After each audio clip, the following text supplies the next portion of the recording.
자, 이번 비디오에서는 그 생성자, 제너레이터에 대해서 알아보도록 하겠습니다. 생성자가 심장이라고 여기선 표현했는데 이 교재선 핵심입니다. 가장 중요한 거죠. 요번 이 섹션에서는 그 예제를 만드는, 예제라는 것은 그 훈련 자료와 마찬가지의 그런 자료, 데이터를 만드는 거고요. 이때 사용되는 모델이 사실 그 생성자라는 건데, 이 훈련 과정이 끝날 때쯤 되면 아주 고성능의, 매우 높은 성능의 그런 생성자를 달성하는데 우리가 모든 자원을 투자해야 되는 겁니다. 그리고 이번 비디오에서는 그 생성기의 역할 다시 한번 좀 살펴보고요. 도대체 어떻게 그 성능을 향상시킬 수 있는지, 그리고 또 확률론적인 측면, 수학적인 확률론에 의해서는 어떠한 모델을 만들고 있는 건지에 대해서 한번 살펴보도록 하겠습니다. 자, 일단 생성자의 최종 목표가 무엇일까요? 당연히 어떤 특정한 클래스의 예제를 생성하는 게 최종 목표입니다. 예를 들어서 우리가 그 고양이, 캣을 만드는 생성자, 제너레이터를 만들었다고 하면 이 제너레이터는 그냥 이와 같은 고양이 이미지를 만들어야 됩니다. 그리고 이 고양이 사진은 아주 진짜처럼, 실제처럼 보이는 그런 고양이를 출력하는 그것을 만들어야지만 이것을 성공적인 제너레이터라고 볼 수 있습니다. 이 제너레이터는 역시 분류기와 마찬가지로 신경망으로 구성합니다. 뉴럴 네트워크를 구성해요. 물론 그리고 이상적인 그 생성기는 이와 같이 뉴럴 네트워크로 구성되어 있을 때 이상적인 생성기라고 하면은 매번 이런 노이즈 벡터, 이미 노이즈 벡터라고 하면은 그 잡음에 해당되는 랜덤한 넘버가 몇 개가 들어가는 거죠. 보통 100개, 무슨 50개 이런 정도가 보통 많이 쓰이는데요. 여기서 보는 것처럼 1, 2, 5, 1.5 그러니까 랜덤한 넘버입니다. 진짜 말 그대로. 그런 것이 입력 특징값 x0, x1, x2, xn으로 들어갔을 때 여하튼 일련의 비선형적인 그러한 계산 관계를 그 과정을 거쳐서 뉴럴 네트워크를 거쳐서 출력으로 이와 같은 이미지가 나와야 된다는 얘기입니다. 지금 보면 귀여운 갈색 그리고 흰색을 털을 갖고 있는 고양이인데요. 자, 이와 같은 그 이미지를 양산하려면 출력 노드 개수가 이렇게 단순히 몇 개의 클래스를 구분하는 그런 정도는 안 되겠죠. 예를 들어서 300만 개의 픽셀을 갖는 이미지다. 그러면은 3000 곱하기 1000이면 300만이니까요. 그래서 여기에 그 출력 노드가 300만 개의 노드, 그죠? 300만 개의 노드로 구성된 각각의 노드는 이 해당하는 그 이미지의 픽셀 그 값의 밸류로서 이것이 생성돼야 되는 겁니다. 그리고 이 그 노이즈 벡터는 다른 노이즈 벡터가 들어가면은 다른 이미지가 만들어져야 되는 것이 그 생성자 또는 생성기의 그런 그 기능이라고 보시면 됩니다.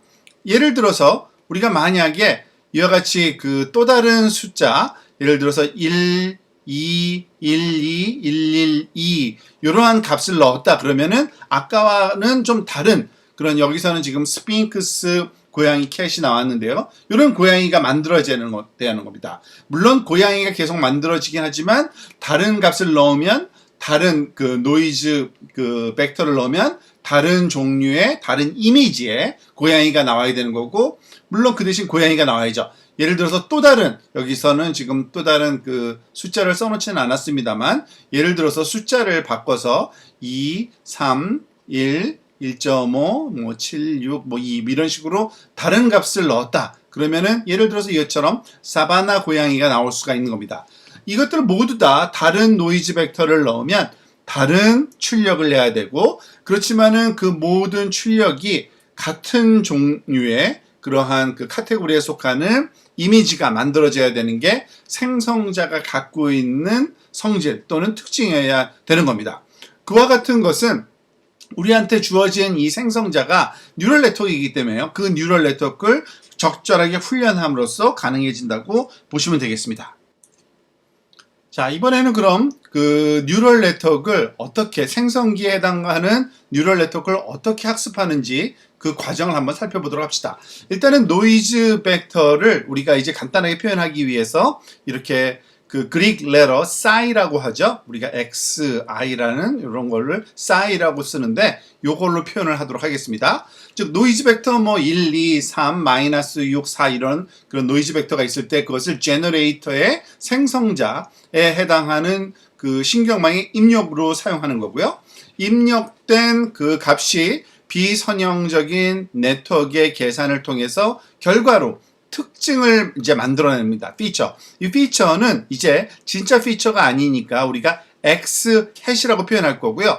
예를 들어서 어떤 간단한 어떤 그 고양이 그림이 나온다고 보시면 되겠죠. 물론 처음이니까 좀 이상한 고양이 모양이 되겠죠.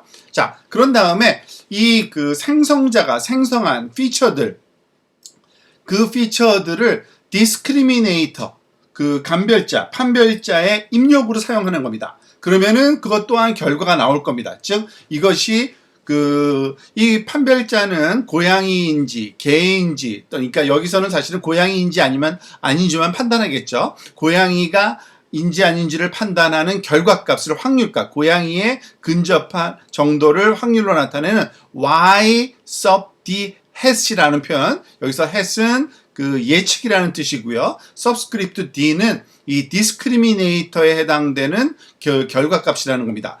그런데 이 결과가 우리가 원하는 것은 제너레이터 입장에서 살펴보면요. 이것이 진짜로 판별되기를 원하는 겁니다. 그러니까 이 소위 판별된 결과, 그러니까 예측된 결과 y hat의 코스트 함수는 어떤 식으로 결정되냐면 이것과 1, 실제는 1이었으면 원하는 거니까 실제 값이 1이라고 할 때, 즉 그 진짜일 때 디스크리미네이터가 출력되기를 원인데 그 값이 출력이 안 되겠죠. 1과의 차이, 그게 바로 코스트고요. 그 코스트에 해당되는 그라디언트 값을 가지고 이 파라메타 세타, 여기서의 파라메타는 그 제너레이터의 파라메타입니다. 그래서 보통 이 세타를 세타 sub g라고도 많이 표현하는데요. 그것을 우리가 그 업데이트 시키는 학습을 계속 수행을 하게 되는 겁니다. 이것을 계속 시행을 하다 보면 이 차이가 줄어들겠죠. 즉 코스트 값이 점점 0이 될 때까지 하는 거기 때문에 즉 y hat y sub d hat이 1에 가까워지고 그 얘기는 이 피처가 진짜 고양이 이미지처럼 만들어진다는 겁니다. 그렇죠. 그렇게 완성이 되면은 우리가 그 다음 단계로 이 생성자가 가지고 있는 매개 변수 세타를 저장을 해 놓습니다. 그리고 그 세타 값이 일단은 고정이 돼 버린다는 얘기고요. 그 saved generator라고 이렇게 표현되어 있는데 즉 우리가 그 훈련시킨 제너레이터가 갖고 있는 파라메타 세타 sub g를 우리가 저장을 해 놓고서 이 저장된 세타 sub g를 가지고 뉴럴 네트워크를 만들어서 다양한 종류의 입력, 즉 그 소위 우리가 아까 했던 psi1, psi2, psi3, 즉 다양한 노이즈 벡터들을 넣었을 때 다양한 결과가 그 만들어지는 이러한 샘플링을 우리가 수행을 하게 됩니다. 여기서는 사실은 개가 나온 거는 그 이미지를 만들 때 그냥 개를 가정해서 만드는 거고요. 그러니까 우리 지금 해오던 대로라면은 이제 고양이의 사진이 만들어져야 되는 거죠. 자, 이번에도 역시 또 생성자의 확률론적인 어떤 해석을 한번 해보도록 하겠습니다. 즉, 확률론적으로 보면은 그 생성자가 한 것은요, 어떤 주어진 조건, 고양이가 가질 수 있는 다양한 특징들이 있을 텐데, 피처죠. 그걸 X라고 표현하는데, 그것들이 나타날 수 있는 확률을 모델링한다 라고 생각을 하시면 됩니다. 물론 앞에 의해서는 개가 나왔는데 그거는 좀 슬라이드에 그 이미지가 잘못 들어간 거고요. 어떤 걸 훈련시키든지 간에 뭐 그 터틀을 훈련시키면 터틀이 나와야 되고요. 독을 훈련시켰으면 독이 나와야겠죠.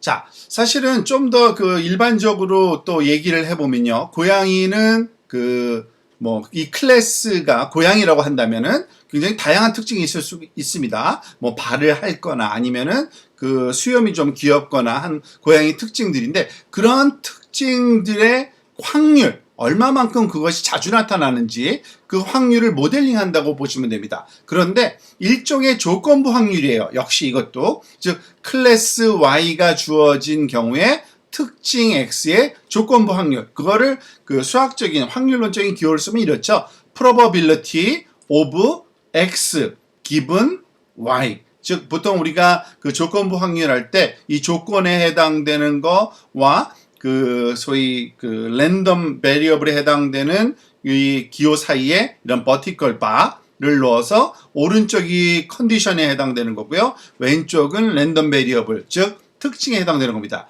즉 고양이가 그 클래스일 때, 클래스가 고양이일 때 그것의 여러 가지 특징들이 나타날 수 있는 확률 값을 본다고 생각을 하시면 됩니다. 그러니까 그것을 모델링한 게 바로 생성자를 훈련시킨 그러한 결과라고 우리가 이해하시면 됩니다. 그런데 사실은 그 뭐 P of X라고만 써도 상관이 없겠죠. 왜냐하면은 어차피 하나의 클래스에 대해서만 보통 걔는 학습을 시키는데, 물론 여러 개를 하는 방법도 있습니다. 그건 나중에 배울 거고요. 즉 주어진 특징이 고양이에 관한 것만 우리가 그 학습을 시켰을 경우에 그냥 probability of X라고도 가능하고요. 이번에는 그 probability X를 2차원 평면상에서